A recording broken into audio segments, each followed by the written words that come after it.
You know, sermons are interesting. They come from a lot of different places. I try to read pretty widely. I try to read a lot of things, and they give me ideas for sermons.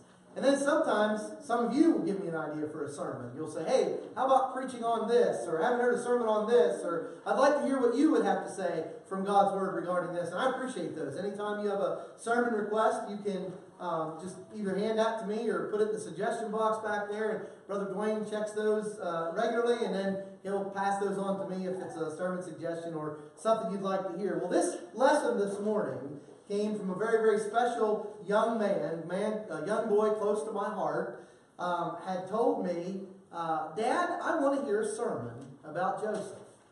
And I said, well, okay, I will do my best to come up with one. So when he told me that several months ago, I began to think, what in the world could I preach on a Sunday morning about Joseph that you hadn't heard before? And I know I'm not here to give you something new or something you hadn't heard, but I wanted to make it challenging nonetheless. I didn't want to get up and say, well, Joseph had a coat of many colors. Like, we probably all know that, don't we? And I wanted to do something that would help us in the life, regarding the life of Joseph. And I began to think about some of the character traits that Joseph had. And that's kind of where I want to take the lesson this morning, really from Genesis 39. And I'm calling our thoughts a dreamer's character. You remember Joseph was a great dreamer. And he was an interpreter of dreams. But he also had some dreams himself that really came true, and because they were from God. They were special dreams that God gave him. So this morning, let's begin with a little background, okay? To make sure we're all on the same page. And then I want to share three things with you regarding this dreamer's character. And I think you're going to see from the text that it's important for us to develop a character like Joseph. All right, well, let's reintroduce you to a young man named Joseph. When we find him in the Bible, he's a very young man. He comes to us beginning in Genesis chapter 37. If you want to kind of encapsulate the book of Genesis, at least the last part, if you remember Genesis 37 through 50, that's basically the life of Joseph. Now, there are other things in there that are much needed for us, but if you want to encapsulate his life, there you go, Genesis 30 through Genesis 50. The end of Genesis it ends near the end of the book with what you meant for evil, God meant for good. And of course, he's talking to his brothers there. You did a lot of evil to me, but God took it and he worked it out for good. Last week I mentioned providence, and I didn't mention Joseph much because I knew what I was preaching this week. But Joseph is a case study in the providence of God. When you study the life of Joseph, you'll see God's providence everywhere in his life. He's about 17 years old when we come to him in Genesis 39, somewhere around the 17-year-old mark. He's the favorite son in the family. Of his 12 sons total, his father chose him as his favorite. Now, why did he do that? I don't know. I don't know all those things, but I do know one thing for sure. God was behind some of that. I don't know all the dealings of that, but I know that God had a plan for Joseph's life.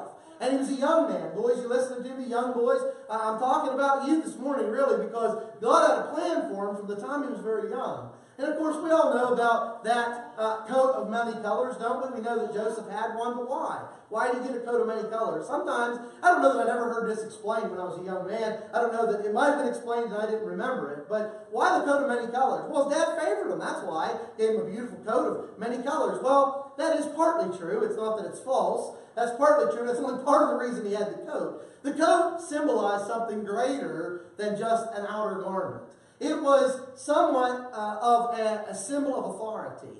And so even as a young man, Joseph had this authority of his family. He was chosen to be what would become head of his family. The coat was very symbolic of what he really was in character. Now, why his father chose him, I'm not sure. Like I said, I believe God was behind this. I believe God was influential in some of this. But I do also believe Joseph was a man from the start who had a heart that God could use. And isn't that interesting? We need hearts and characters that God could use. Now, God developed him. And this is what I want to look at by way of introduction. He was having some dreams, you remember. And in those dreams, he was what? He was the center of those dreams. You remember everybody bowing down to him, everything bowing down to him? It ended up that he said, listen, I'm he. I'm this person that you're going to bow to. Well, that infuriated his brothers, as it would, I'm sure, any brother. We don't want to be too hard on them, at least at this part of the book. Now, as we go a little bit further, we're going to be hard on them, because what they did to their brother was terrible. But still, nonetheless, it was God who was taking that and using that and working that out for his people. Do you remember, and really what we need to understand about Joseph in Genesis 37 through 50 hinges all the way back to Genesis chapter 12. And really, even before that, in the foundation of eternity, before time began, God decided to devise a plan.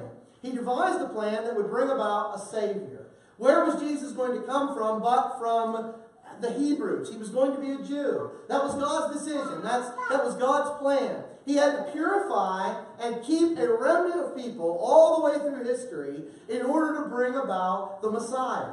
And so in Genesis 12, God chose Abraham as the father of that nation. As the father, we often sing Father Abraham. He had Abraham chosen. Abraham, you're going to be the man that is going to bring this to fruition. Abraham said, why don't you have a son? I mean, how can I possibly do this? You remember the story. He went into his handmaid, had a son. Ishmael caused problems, by the way, still causing problems in the Middle East. That's really very much a lineage problem that happened all the way back in the book of Genesis. And so now we have this handmaiden have a son, Ishmael, and God said, no, Abraham, you did it all wrong. I have a son planned for you and Sarah. And remember, Isaac was born.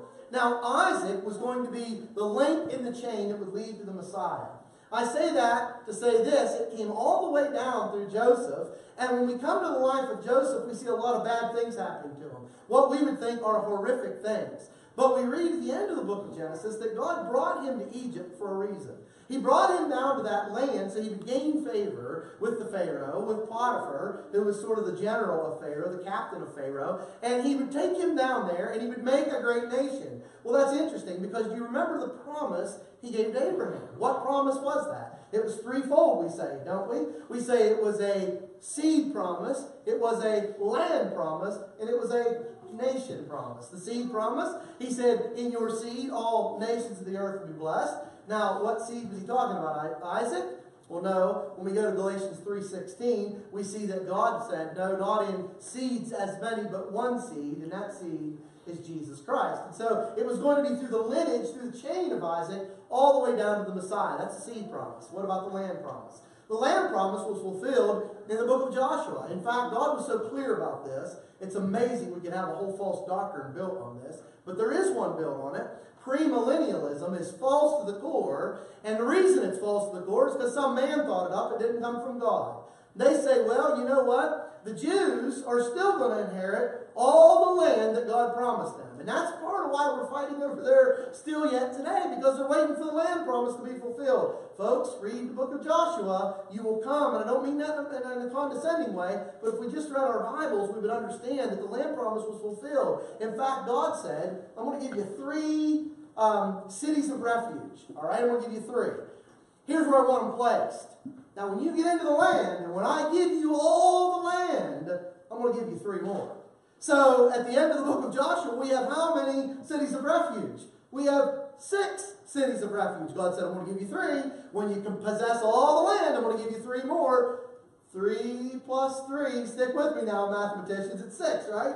Absolutely. And you laugh, we chuckle with that. I'm not trying to be smart when it comes to that, but that's as simple as 3 plus 3 equals 6, isn't it? That's as simple as that. So God fulfilled the land promise. Now, what about the nation promise? Did he fulfill the nation promise? Absolutely. We're talking about really 12 sons. We're talking about really one man named Joseph, and he goes to Egypt. He gains favor there, and while he's there, what happens? The Bible says they became a great nation. A great nation. They became so great that when his brothers came back down there, after his brothers came down, begged for food, he sent a little bit back. Remember the trickery? He put a little something in their bags, and I want to see Benjamin, I want to see my father. After everybody got down to Egypt, God gave them the land of Goshen.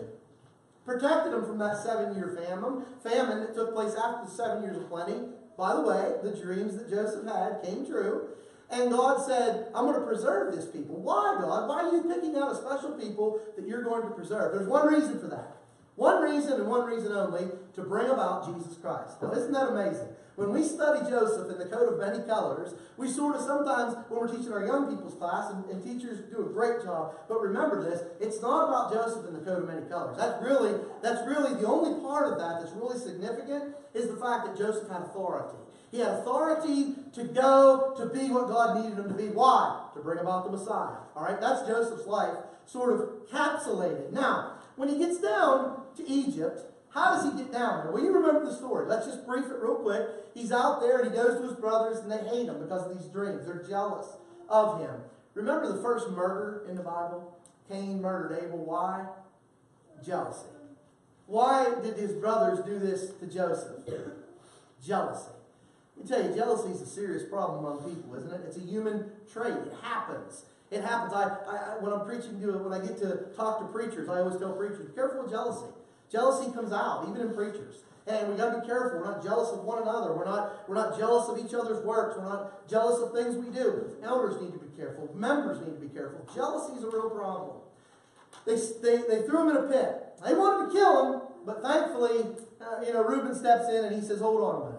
Let's just throw him in a pit, all right? They get him in this pit, and you remember not very long after this, and I'm going to tell you, this is what I think about providence. This is how I see providence. You study the life of Joseph, you'll see it, and we're going to deal with it in our first point. But here comes this band of Ishmaelites along, and he sells them to the band of Ishmaelites, and the Ishmaelites take him down to Egypt. Now, I want you to remember this. The Ishmaelites were concerned about one thing: money. They were concerned about making a deal on this man. They didn't want him for their own. They wanted to take him down there. Now, you just watch providence as it comes down the line here. And then it goes that just so happened that Potiphar was interested in buying him. Wonder why that was. Wonder why Potiphar would be interested in buying this one Hebrew boy. And he did. He bought him from the Ishmaelites. Joseph came into the household. You remember, he gained favor. He built himself up through his character. Now watch this, young people. He was not in a good circumstance. He was in the most horrific circumstance you could ever put yourself. He had been betrayed by his brothers, sold by a traveling band of Ishmaelites. He had been separated from his father. He had choices to make. What were they going to be? Was he going to become bitter? That would be a real good place to be bitter, wouldn't it have been? Don't you think that it would have been easy for him to become bitter? I'll tell you, I think I'm almost bitter for him. Can I say that? I'm almost bitter for him when I studied the story. I'm so mad. I'm so mad at your family. I can't believe they treated you like this. Are you kidding me? Brethren would treat somebody like that? Well, they did. But now you watch God's providence in it. He gained favor. So he didn't get down there and say, you know what? I've been bad. My life's terrible. You know what? I'll just join the rebel crowd. I'll just be a loser all my life. That's not what he said. He said, I'm going to do the best I can no matter where I'm at. Young people, can I say this on the side by way of introduction? If you're flipping hamburgers at the Golden Arches, you flip the hamburger the best you can. That's a job you want to have while you're in college, or you're working to get through college, or you're a young person getting a job, you flip that hamburger the best you can. If you're on some farmer's farm and you're shoveling, let's just use a wild thing like pig manure. You're shoveling pig manure. You shovel pig manure like no man has ever shoveled pig manure. It's pig manure, Rodney. I mean, it doesn't really matter. No, it does matter. You get that floor clean. You scrape it clean. When you're feeding the hogs or the cows or the alpacas or whatever it is you're feeding, you make sure that you give them the proper amounts of food. You make sure that you're reliable. You're there in the morning and you're there till it's done. If the employer asks you to work a little overtime, you make sure you're there, your heart's in it, you're putting forth your best effort. That's what Joseph did. That was part of his character. He didn't say, oh, woe is me. He said, you know what, whatever you've done, I'll do. And that just so happened that they saw character in him. They, being Pharaoh and Potiphar, they saw it. And so he said, you know what, Potiphar's going to make you great in his house. In fact, what our brother Mark read for us, there was none greater in the house than Joseph except Potiphar himself. Wasn't that amazing? How did he do that? How did he go from rags to riches? How did he do it? He did it with an internal part about himself called character. And anything we want to do in life, we must have character. Now, I want you to imagine the fear that must have filled his heart as he walked in those doors down there in Egypt. I wonder about the hurt that was deep down in him that could have shattered him. I wonder what the lies Satan whispered in his ears. I wonder about those lies because Satan whispered them, I'm sure he did, He was like a roaring lion then and he is now. He tried to determine to steal Joseph's character. Listen, young people and old as well, character is something that only we can give up. If I give my character up, the devil will take it, I guarantee you. He's always in the market for it. But if I stand true to my character, no one can take it. Not circumstances, not bad days, not bad situations, not other people. He made me do it. No. You stand firm in your character. What I want to do this morning, 3 points I want to share with you regarding a dreamer's character. What we're going to look at, how this character was developed, how it was declared, and then, of course, how it came to be manifested. All right, number 1, let's look at how his character was developed. Now, here's the part that's so interesting to me. It was developed during the time when his life was falling apart. You remember a couple of weeks ago in our Wednesday night Bible class, we talked about trials and temptations? Some of you remember that. I've gotten a couple of texts and emails, and I appreciate those. Those are great. You're listening and you care about it, and I appreciate that. Talk about trials and temptations. What's the difference between those? And I think we pretty much defined it. We nailed it right to the wall, didn't we? We didn't know what the difference was. But anyway, that if you were in Wednesday night class, you know, we talked about that. And when we're going through a trial or a temptation, doesn't matter to me which it is, our life sometimes falls apart. Seems like it's falling apart. You don't really think of those as good times, do you?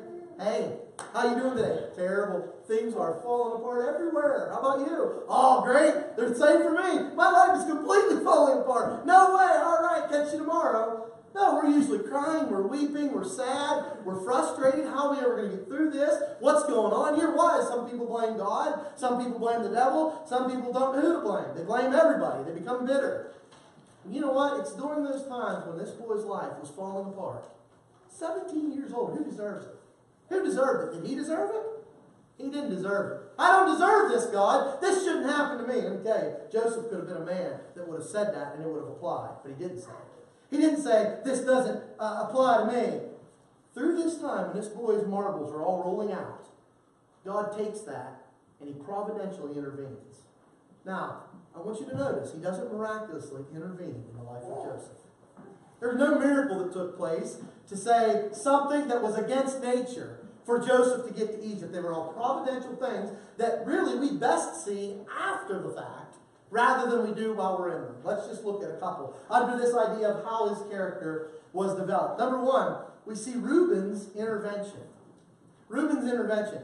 Everyone else wanted to kill this boy. All the other brothers wanted to kill him, and Reuben said, wait a minute, hold on a second. Let's not kill him. Now, we don't look at Reuben as a hero here. Let's just throw him in a pit. Thanks, brother. Really appreciate your help. But wasn't Reuben's intervention very, very instrumental here?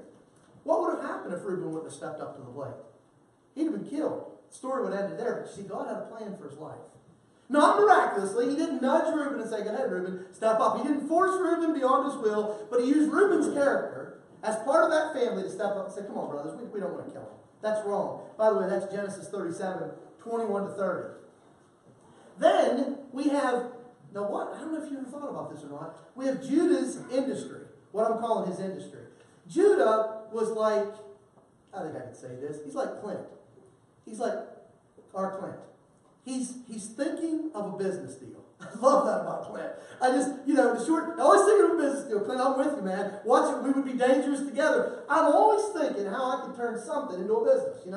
It's just right now I'm looking at leaves. I got a lot of leaves. I want to see how I can turn those into a business. Or I thought maybe by this time I'd turn venison into a business. But let me tell you, we're bankrupt, all right? We're in trouble. So let's not go down that road. But that's what Judah was thinking. Judah's thinking, I'm not thinking about killing him. I'm not thinking about leaving him in the pit. How can I make $1 off of this? There's nothing wrong with that. There's not a thing wrong with that. But have you ever thought about Judah's industry? His thought for business, his thought for $1 saved Joseph's life here. Saved his life. Because he had maybe stayed in that pit for a long, long time. Maybe died in that pit. Judah said, hey, let's get him out. Let's sell him. Genesis 37, 26 and 27. And then, not only Reuben's intervention, Judah's industry, but we also have the Ishmaelites incoming. Here they come. Here they come. This band of Ishmaelites all of a sudden come along. Have you ever had things in your life that say, where you said, that was just amazing how that just came along at the perfect time? Let me tell you something. Let's be very careful as Christians saying, well, I was lucky that day. I was lucky that day. Let's start putting a little bit of credit where it belongs. Man, I'll tell you what, God really opened the door for me there. God really blessed my life there. Here's what I say. Some people say, do you think everything good that happens in your life is from God? And I say, yeah. Really? You really think that? Yeah, James 1:17 says, every good and every perfect gift cometh from above, down from the Father of lights, within whom there is no variableness, neither shadow of turning. I believe the good things in my life come from God. Here's how I do it. This might not be for you, but this is how I try to live my life. I say, anything good that happens, God gets the credit. Anything bad happens, the devil gets the credit. Is that all right? Is that all right? Because I like to diss him anytime I can, and I like to praise God anytime I can. So anything good that happens, God's doing. Anything bad that happens, look out, the devil's after me. All right? I don't know if that's always true, but it works for me. The Ishmaelites incoming, Genesis 37 and verse 28, show that God was working here. Now notice, he didn't miraculously send these Ishmaelites. No. They were on the path that they normally took.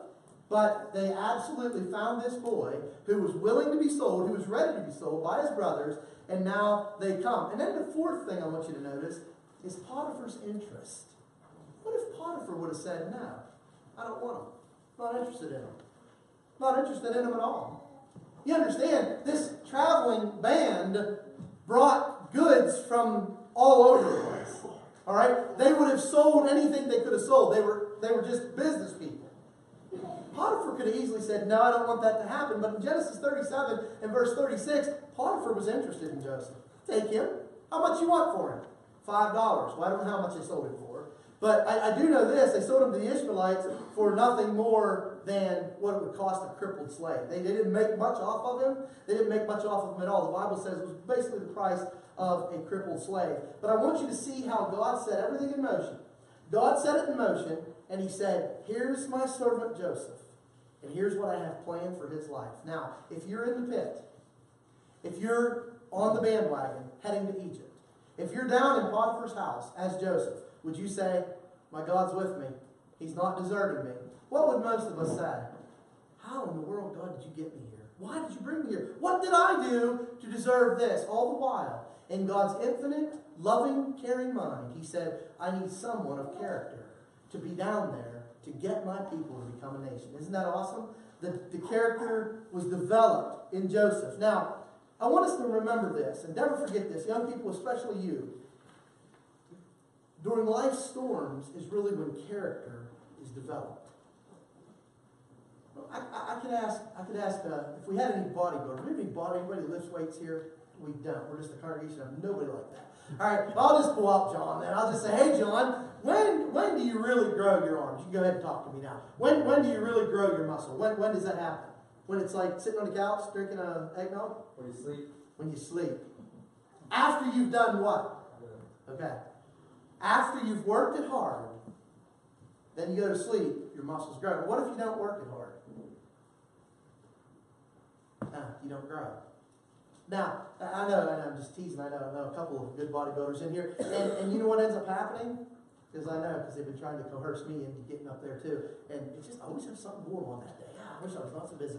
But anyway, every time they do that, I know it's hard on them. I know it's tough on them. They add more weight to it. They drink special drinks. They eat certain foods. Why? Because it takes certain characteristics to develop that muscle. It's no different spiritually. It takes certain characteristics to develop us spiritually. Let me tell you, if we're always comfortable in our pews, if we never challenge ourselves, if we never have any struggles, guess what? We are going to remain miniature Christians with very little character. But boy, when we're going through a struggle, when you're going through a hard time, when you're going through a period in your life where it seems like everything is falling apart, and I'll tell you, that's when character is really developed. Helen Keller. Remember Helen Keller? She's credited for saying this: character cannot be developed in ease and quiet. Only through experience of trial and suffering can the soul be strengthened, ambition inspired, and success achieved. Now I'm going to take you to something even better than Helen Keller's quote. Go to 1 Peter chapter 1. Hold your finger there in Genesis 39 and go to 1 Peter chapter 1. 1 Peter chapter 1, and you listen to what Peter said by inspiration's pen. 1 Peter 1, 6 and 7, Peter said to a group of suffering Christians, wherein ye greatly rejoice, 1 Peter 1, 1, 6, and 7, wherein ye greatly rejoice, though now for a season, if need be, you're in heaviness through manifold temptations. I think I said it in Bible class. I don't think I said it from the pulpit, so I'm going to make sure you understand this. The word manifold is poikilos. It comes from a word from which we get our word polka dot. Polka dot. And what it literally referred to in ancient writings, in the ancient Greek, was a leopard's skin.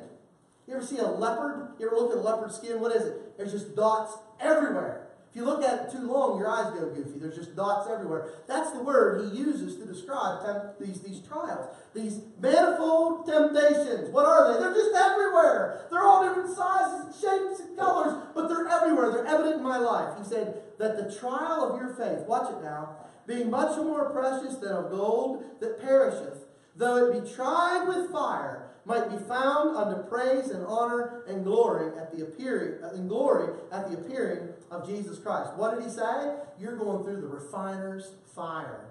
You're in a place now where you can really melt out the, not much on gold, but I do know this, there's what they call dross in gold that must be melted out in order for it to become very, very pure. Here's what we got to do. We got to get the dross out of you, Peter said. We've got to send you through a fire to where you become the purest in your faith that you can become. Let me tell you, that's what Joseph became. He went through a fire to become the type of character that God wanted him to become. Look down and look rather at chapter 4 of 1 Peter. Chapter 4. And let's look at verses 12 through 16. 1 Peter 4, 12 beginning. Beloved, think it not strange concerning the, what do you use, Old King James? Fiery trial, which is to try you. As though some strange thing happened unto you. You know what James, or what Peter said? He said, don't even think it's strange this is happening to you. This is normal. Verse 13, but rejoice inasmuch as you're partakers of Christ's sufferings, that when his glory shall be revealed, ye may be glad also with exceeding joy.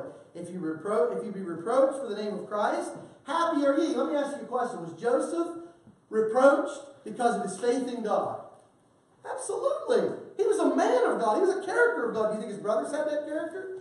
Not really. They were grown up in the same home, but they weren't near as faithful as Joseph was. Joseph was well spoken of. Now watch this. Verse 14. Happy are ye, for the Spirit of glory and of God rest upon you. On their part is evil spoken of, but on your part is glory. Now I love this part. Let none of you suffer as a murderer, as a thief, or an evildoer, as a busybody in other men's matters. Yet if any man suffer as a Christian, let him not be ashamed, but let him glorify God on this behalf. Peter, what are you telling me?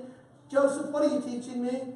But I mean, even through a fiery trial, there may be a reason for it.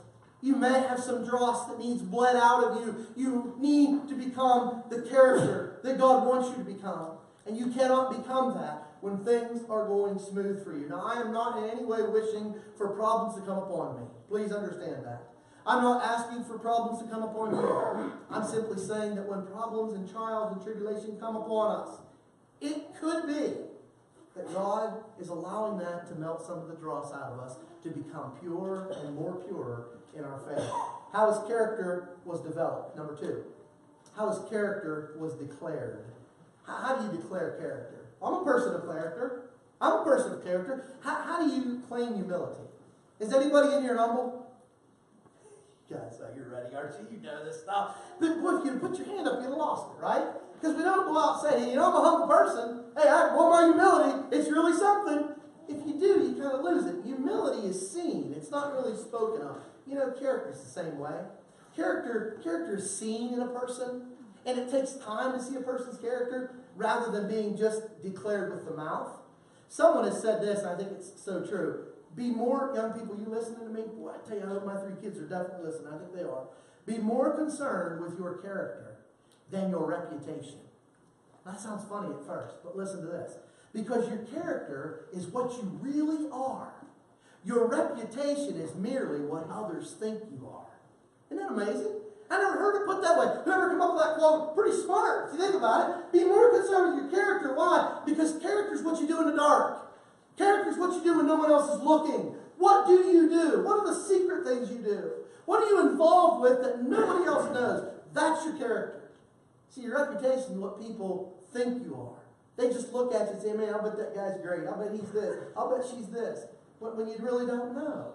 Character matters. Now, don't let me lead you to the others. Reputation matters too.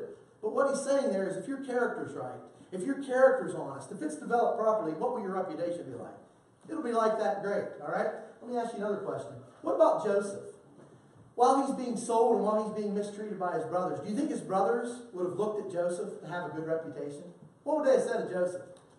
Somebody goes up to Reuben and they say, hey, how do you like your brother Joseph? What's he like?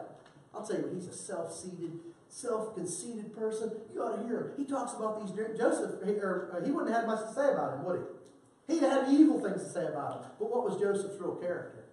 It was honest and godly. He wasn't self-conceited. It wasn't true. So sometimes reputation and character don't match up, and sometimes that's a good thing. Go to Genesis 39. Let's look at Genesis 39. I want to look at verses 2 through 6, how his character was declared. And the Lord, verse 2, Genesis 39, the Lord was with Joseph, and he was a prosperous man. He was in the house of his master, the Egyptian. Now watch this. Did Joseph walk in and say, hey, I'm a child of God. I'm a child of the king. I am a man of character. Watch what happened. And his master saw that the Lord was with him, and that the Lord made all that he did to prosper in his hand. And Joseph found grace in his sight, and he served him and made him overseer over his house. All that he had, he put into his hand, and it came to pass from the time that he had made him overseer of his house, and over all that he had, that the Lord blessed the Egyptian's house for Joseph's sake. And the blessing of the Lord was upon all that he had in the house and in the field. And he left all that he had in Joseph's hand, and he knew not aught he had. In other words, he didn't know what he had, save the bread which he did eat. And Joseph was a goodly person and well favored. How was his character declared? He walked in and said, hey, you trust me, man. I'm a man of character. Let me tell you how his character was declared. He did the right thing all the time. And God saw that, and God blessed his hand. And guess who else saw it? His master. His master saw it. Now, what's that? How does that apply to me today? Just what I said a few minutes ago. Our employers are our masters. They will see our character. They will see what we are like on the inside, and determining whether we will grow up the scale or go down the scale. Listen very carefully. Sometimes we get hired in a job, and I want to say this before I get to the point number 3. Sometimes when young people get hired into a job, they think that's all it is a job. They think it's a job. You go there, you put your 8 hours in, your 6 hours, whatever you're working. You go in, you just do it, and you leave. Do you know what masters are looking for, young people? Do you know what people of character do? Let me tell you something. And then this may not work for every occupation. I understand that. But generally speaking, masters are looking for people that, number 1, show up early and are ready to work. Number 2, they're there a few minutes later. It doesn't bother them. I've worked with guys that literally, when the buzzer blew, they were running to their trucks. They were running to their trucks to get out of there. I can tell you what, those same guys were never promoted very much. They were never promoted to supervisor. They never got big pay raises because the boss could see what they're about. What are they about? They just come in here to get a paycheck, and they want to leave as quickly as possible. But I tell you, the guys that did get promoted, the guys that were blessed in that field were the guys that didn't work for the employer, but worked for God.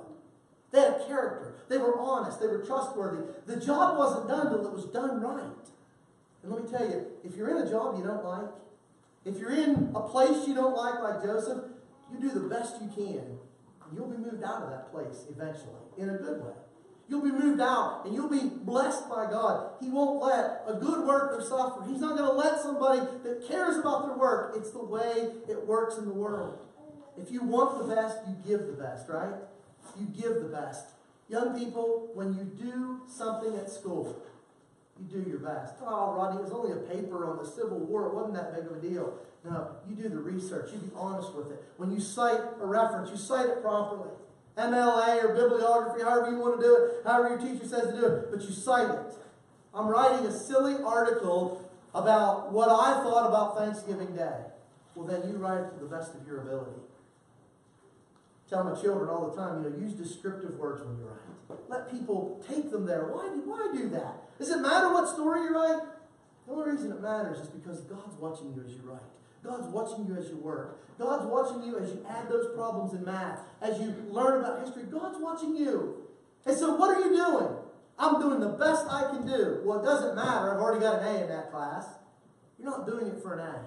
If you go to school, young people, for a grade, you've already missed what education's about. And I know, all right? Listen, I know. I went 12 years that way, all right? It doesn't work. I finally woke up, and when I grew up enough to realize that education was more than just a letter grade, I finally took it serious, and then I began to learn things. You learn things when you realize that you're there to learn, not there just to get a letter grade. Somebody told me something one time, it stuck with me. If you learn and do the best you can, you know what? The letter grades will take care of themselves. My dad told me something when I first started at the plant. I was working hard, and man, it just didn't seem like I was getting anywhere. It didn't seem like anybody was even noticing that I was working hard. My dad told me something that I'll never forget. He said, son, you go to work with the right attitude, you show up early, you stay late, and you work hard. And I'll tell you what, people will notice. You know what? He was right. He was right. God blessed me to able to make more money. Why? Because God was with me. I worked for Him, not for them. Young people, are you listening? How important is character? How important is to develop character? So important. How is it to declare character? You work like you are a child of the King. Number 3, and finally, how is His character demonstrated? It's different than declaring it. Others saw it, and His character was declared. But how was it really demonstrated? Now I want you to look at Genesis 39, verse 7 beginning. While you're turning there, someone said our character is what we do when no one else is looking. I want you to watch this. Genesis 39, verse 7. It came to pass after these things that his master's wife cast her eyes upon Joseph, and she said, lie with me. All right, I want to make sure I have the attention of every one of my teenage boys in my class. All right? I want to make sure all 4 of you young men are listening to this carefully, all right? So if you're popping a lollipop or something, nobody is. I'm just teasing. Put it down for a second and listen carefully to this, okay? This is going to apply to men probably more than it will women, this next section. But you women listen too. It came to pass after these things that his master's wife cast her eyes upon Joseph, and she said, lie with me. But he refused and said unto his master's wife, behold, my master wotteth not what is with me in the house, and he hath committed all that he hath to my hand. There's none greater in this house than I, neither hath he kept anything back from me but thee, because thou art his wife. How then can I do this great wickedness and sin against, fill it in, God. Sin against God. All sin is ultimately against God. Watch verse 10. And it came to pass, young people, you listening? Watch this now. It came to pass, and she spake to Joseph day by day. Hold it right there, preacher. Don't worry, moms, dads. I understand we're in a mixed assembly here. But I am going to be a little bit blunt with our teenage boys because I love them. And I was a teenage boy once, and I understand how difficult this might be. Whenever you reach those teenage years, you begin to notice that there is people called girls. That's a good thing. You can look at girls and you can say, wow, I wonder how she does her hair in the morning. That's fine. Wow, I wonder where she got her tennis shoes. That's fine. Boy, I'd like to hold her hand. Stop right there. Stop it. Okay? I'm going to have a little fun with you to try to make this not quite so awkward. This lady came to Joseph day by day. Every day. Her master is out of the house. He's 17 years old. He is at a point in his life where his body has changed, is changing. Things are going on that he doesn't understand. He may not know fully. I don't believe, the Bible doesn't say, but I don't believe she was an unattractive lady. I don't believe that at all. Why don't you believe that? Because I know Satan and I know how he likes to work. And this lady said, listen, you've got everything in this house. Everything in this house. Your dad's not here. He'll never know about it. He thinks you're dead. Your brothers, they're not here. They're going to know about it. Your mom's not here. There's nobody in this house that'll ever know. Just you and me. You're a handsome young man, Joseph. You're handsome. Oh, look at those big, shining muscles. Love the way you do your hair. Wow, you're just dreamy, Joseph. Take you back to the 70s. Why not? She's attractive. That's as far as I can go right now in a public setting. But young man, I want you to think a little further. I want you to use your imagination just a little bit of what she might have been doing. What she might have been saying. How she may have been dressed. Day by day, lie with me. great struggle for a young man. What kind of character do I have? Listen, I've been done wrong. It's time for me to have a little pleasure. I've had nothing good in my life. Everything in my life has been horrible. Nobody will know. You know what? I'm going to have a little pleasure. Nobody will know. She wants me to. She's beautiful. I want to. And then one day, keep reading, verse 11. And it came to pass about this time that Joseph went into the house to do his business. And there was none of the men of the house there with him. Nobody in the house. It's empty. Verse 12, and she caught him by the garment. And she said, lie with me. You see what he did, boys? I'm not picking on our boys, but I was a boy once. I'm still a boy, actually. But I was a teenage boy once. So I want you guys to see this. She's got him by the garment. Now you come here, big boy. You know what he did? You know what he did, guys? He dropped his garment and left it in her hand. And the Bible says he ran out of the house. Why did he run out of the house? I guarantee you, my 4 teenage boys in my class know why he ran out of the house. Every man among us knows why he ran out of that house. He had the character, and he demonstrated character in a time when character was not easily demonstrated. You see, I have character, and I will demonstrate it as a person when times are the toughest. When it's most difficult, that's when my character shines through. Well, I'll tell you, I did take a hit on that cigarette. I did, but everybody was pushing me to, and I didn't know what else to do. It was tough, peer pressure. Yeah, but you know what? Peer pressure didn't get Joseph. He pushed the cigarette back and said, no thanks. But you don't understand, it was after a football game, everybody was drinking. It was 1 or 2 beers, Dad. It wasn't a big deal. I mean, come on, that doesn't mean I'm not a Christian because I took a drink of beer, seriously? No, did you have the character, though, to say, no thank you, no thank you, that's not what I want for my life? Everybody curses and swears at school. It's just like part of the thing. It's just like cuss words, Dad. It's not a big deal. Really? Did you ever tell them, you know what, that offends me? I don't talk that way, and I don't really like you to talk that way around me. Everybody in the world would think I was a nerd. Joe, what do you think they thought about Joseph when they found this out? That little Hebrew boy had every opportunity before him. You know what he did? He ran out of the house. What is he, a sissy? No, he's a man of character. He's God's man. He knows who he is, and he knows where he's going. That's what God's man does. He leaves the garment in her hand, and he runs out of the house. Let me tell you, that's character. Everybody has a phone. Everybody has a computer. Everybody has an iPad. Everybody has a Kindle. Everybody has an electronic device. And let me tell you, while we're sitting here this morning, there's not one of us with an electronic device that couldn't punch a couple buttons and see a nude person on a screen, right? Well, that one's coming, by the way, too. The truth about pornography. I've got one rolling on that. I'm going to preach that one Sunday, too. One of the greatest sins among religious people is pornography. Our kids can be exposed to it without even meaning to be. You punch in something on YouTube, and I guarantee you there will be a commercial or an ad come up. And then you click the X and it says, why do you want to stop seeing this ad? Was it offensive? Well, yes, it was offensive. Why did you put it before me?